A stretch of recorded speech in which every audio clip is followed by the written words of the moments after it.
Football বিশ্বে Brazil মানেই একটি আবেগ, একটি উন্মাদনা। 5 বারের বিশ্ব চ্যাম্পিয়ন দলটি ষষ্ঠ শিরোপার জন্য দীর্ঘদিন ধরে অপেক্ষা করছে। এই অপেক্ষার অবসান ঘটাতে সেলেসাওদের দায়িত্ব খাতে তুলে নিয়েছেন বিশ্ব ফুটবলের অন্যতম সফল কোচ কার্লো আনচেলত্তি। ইতালিয়ান এই মাস্টারমাইন্ডের উপর ভরসা করে ব্রাজিলিয়ান ফুটবল ফেডারেশন যেন হাফ ছেড়ে বেঁচেছে। তবে আনচেলত্তির সামনে চ্যালেঞ্জটা মোটেও সহজ নয়। একজন বিদেশি কোচ হিসাবে ভাষাগত জটিলতা, দীর্ঘদিন ধরে দলের খারাপ ফর্ম এবং সমর্থকদের প্রত্যাশার চাপ সামলানো সব মিলিয়ে কঠিন এক পরীক্ষার মুখে তিনি। ব্রাজিলে যোগ দেওয়ার পর কার্লো আনচেলত্তিকে বেশ উৎসবমুখর দেখা যাচ্ছে। সিবিএফ এর বিভিন্ন অনুষ্ঠানে অংশ নেওয়া, ব্রাজিলের বিখ্যাত ক্লাবগুলো পরিদর্শন করা এবং নিজের দল গোছানোর কাজে তিনি ব্যস্ত সময় পার করছেন। তবে মাঠের লড়াইয়ে নামার আগেই আনচেলত্তিকে সমালোচনার মুখে পড়তে হচ্ছে। একজন বিদেশি কোচ হিসাবে ব্রাজিলিয়ান ফুটবলে কতটা সাফল্য আনতে পারবেন তা নিয়ে প্রশ্ন উঠছে। যদিও আনচেলত্তি ব্রাজিলের নতুন দিনের সূচনা করতে দৃঢ় প্রতিজ্ঞ। শোনা যাচ্ছে রিয়াল মাদ্রিদের খেলার দাসে ব্রাজিলকে খেলানোর পরিকল্পনা করছেন তিনি। তবে তিনি সদ্য সমাপ্ত মৌসুমের রিয়াল মাদ্রিদ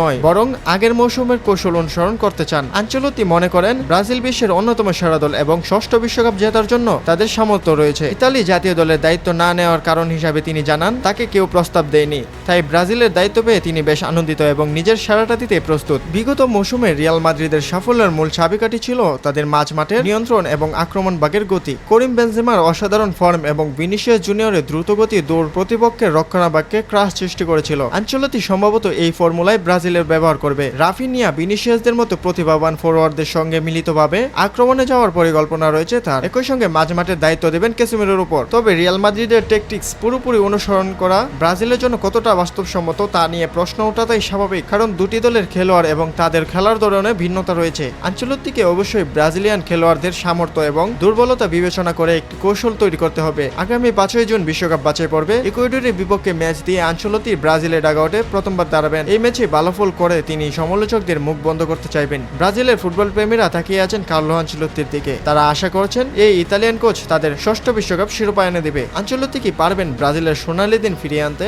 তবে এটা নিশ্চিত যে তার অধীনে ব্রাজিল এক নতুন যাত্রা শুরু করতে যাচ্ছে। ভিডিওটা এই পর্যন্ত যারা দেখতেছেন অবশ্যই গোলপোস্ট চ্যানেলটিকে সাবস্ক্রাইব করে দিবেন।